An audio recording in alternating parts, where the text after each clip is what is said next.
14th-century rabbis whispered that pronouncing the wrong combination of Hebrew letters could unravel creation itself, like a cosmic Jenga tower kicked by a careless tongue.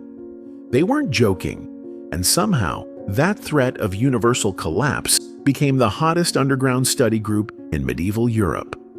Welcome to the labyrinth of Kabbalah, the Jewish mystical code that promised maps of heaven, cheat sheets for angelic diplomacy, and, crucially, a user manual for God's own blueprint. For 6 centuries it was hidden behind locked chests, cryptic marginalia, and age limits stricter than any taverns, because apparently enlightenment requires ID. A 13th-century Spaniard swore that a single midnight meditation could summon the archangel Metatron to rewire your soul if you first bathed naked in snow while reciting psalms backward. That devotee was Moses de Leon, the wandering scribe who, in the 1280s Castile, began peddling a manuscript he insisted was dictated by a 2nd-century miracle worker hiding in a cave. De Leon's pitch, the Zohar, revealed the 10 luminous spheres that power reality, and one typo could short-circuit them. Medieval investors, wealthy merchants, and one bemused knight paid in silver to glimpse a folio, then panicked at the idea of demons riding their candle smoke. The Church's Inquisition had barely learned to pronounce Kabbalah before rumors spread that Jews possessed an instruction manual for dark matter. Of course, nobody wanted that in Latin, so copies circulated in coded Aramaic, smuggled inside prayer books, because nothing screams totally harmless like forbidden cosmology tucked beside lullaby hymns. Jewish law once forbade men under 40 from reading Kabbalah, not to protect the text, but to protect the reader from spontaneous, heresy-induced insanity. The rabbis of Gerona watched bright-eyed students flirt with divine arithmetic, only to melt into mystic brain fog that made taxes and betrothals feel embarrassingly terrestrial. The age rule, codified in circles around Isaac the Blind, came with bonus requirements: married, stable income, preferably no tendency toward melodrama. That last caveat failed spectacularly when a 39-year-old prodigy forged his birth certificate to sneak into class, then claimed he could levitate by chanting the Aleph Bet. Observers politely noted he only managed sore calves, but the panic stuck. Community elders locked commentaries in synagogues and instructed traveling booksellers to swear oaths of silence. Meanwhile, Christian scholars in nearby Catalonia, ever allergic to a locked door, bribed a porter with a wineskin and lugged an entire Torah ark across the Pyrenees overnight. Nothing says esoteric fellowship like diagrams of a cosmic body where one of God's toes is literally called victory. The tree of Sephiroth, 10 emanations stacked like a divine anatomy chart, turned the Almighty into a spiritual Mr. Potato Head, crown, wisdom, understanding, and so on, right down to foundation and kingdom. Medieval Jews knew this bordered on blasphemy. Rendering God in body parts was an easy way to collect a theological speeding ticket. Yet practitioners hunched over parchment, mapping lines between spheres as if plotting trade routes. Each pathway corresponded to a Hebrew letter, a planet, even a flavor of incense, because apparently spiritual enlightenment should also smell nice. Critics mocked the diagrams as heavenly plumbing, but copyists in Provence inked them with gold leaf, convinced a perfectly drawn path could channel literal grace. Pilgrims queued to glimpse the sketch, then kiss the paper, leaving lipstick stains that horrified the calligrapher and, presumably, the angels. Medieval doctors prescribed Kabbalistic amulets for insomnia, which is adorable until you realize the cure involved sleeping with a knife under your pillow. The amulet, a scrap of deerskin inked with permutations of the Tetragrammaton, was folded 7 times, stitched shut, and hung over the heart. Patients then whispered a verse promising that Sandman-style demons would flee at the smell of iron. If nightmares persisted, physicians recommended etching the name of the Lilith-slaying angel, Senyoi, on the blade itself. One bleary cobbler in Krakow forgot the knife step, discovered claw marks on his bedpost, and toured Europe showing them off like paranormal autographs. Scholars debated whether the monster was real or the cobbler simply had a cat. Meanwhile, black market scribes churned out counterfeit charms using squid ink. These fakes smeared in the rain, prompting the first recorded complaint about mystic quality control. Yes, we've been annoyed by knockoffs since the Middle Ages. A Kabbalist collapse once bankrupted an entire Catalan town when a prophecy predicted the Messiah's arrival, then specified the wrong Thursday. The seer, Abraham Abulafia, claimed he'd calculated messianic coordinates using letter-swapping gymnastics called notaricon.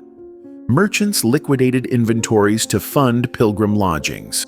Farmers slaughtered oxen early for the festival, and even the local bailiff polished chains expecting a parade. Thursday came, rain poured, no celestial trumpets, just soggy expectations and a noticeable deficit in the grain reserve. Abulafia apologized, blamed a smudged Yodi, and suggested recalculating. Instead, authorities escorted him out under armed hospitality. Word spread.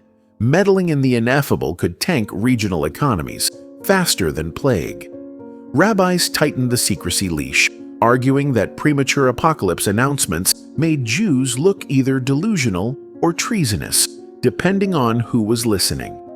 The moral muttered in taverns: stick to magic that doesn't mess with fiscal calendars.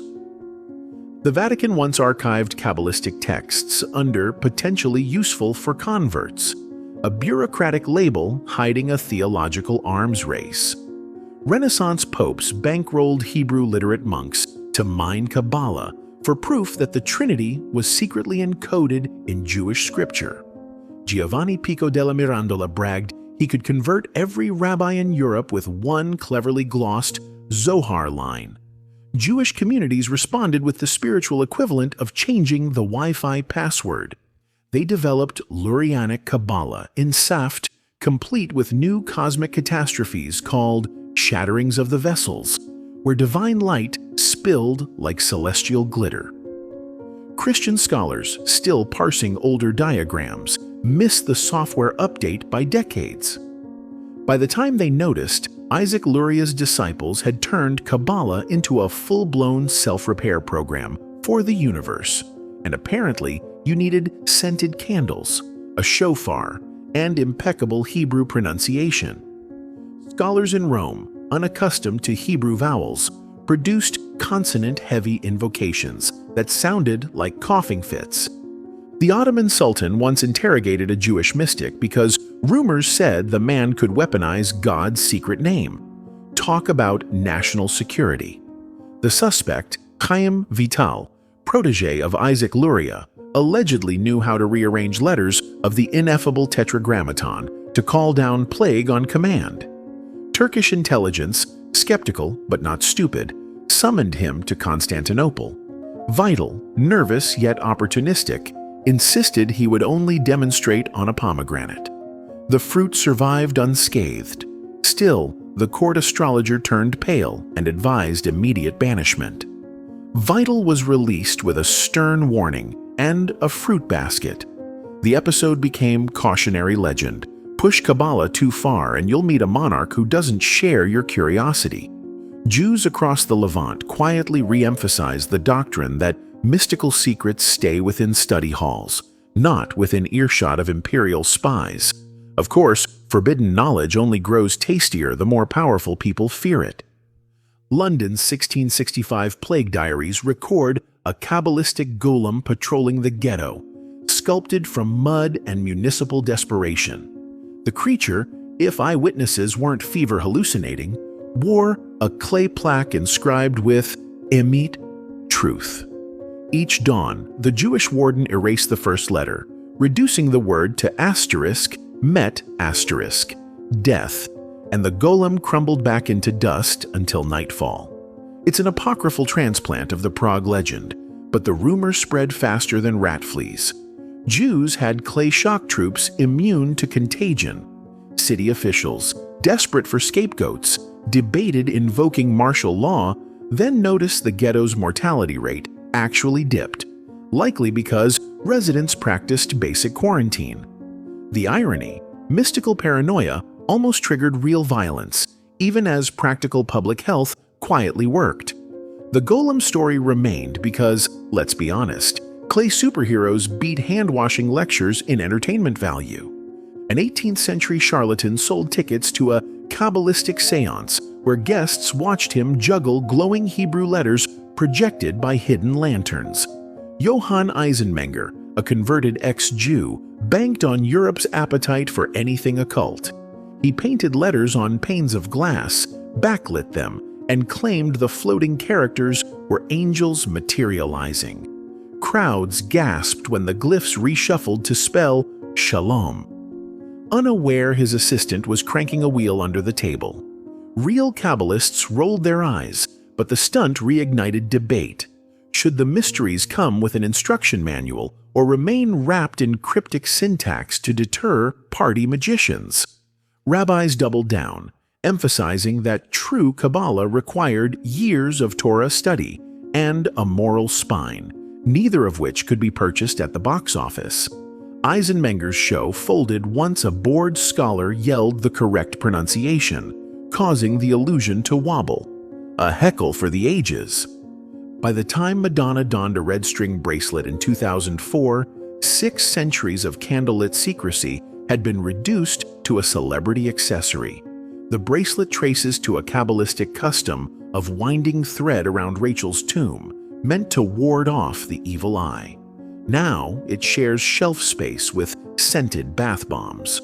Traditional scholars muttered that pop culture had turned cosmic repair into self-help glitter, the very dilution medieval masters feared. Yet there's a strange full-circle comfort here.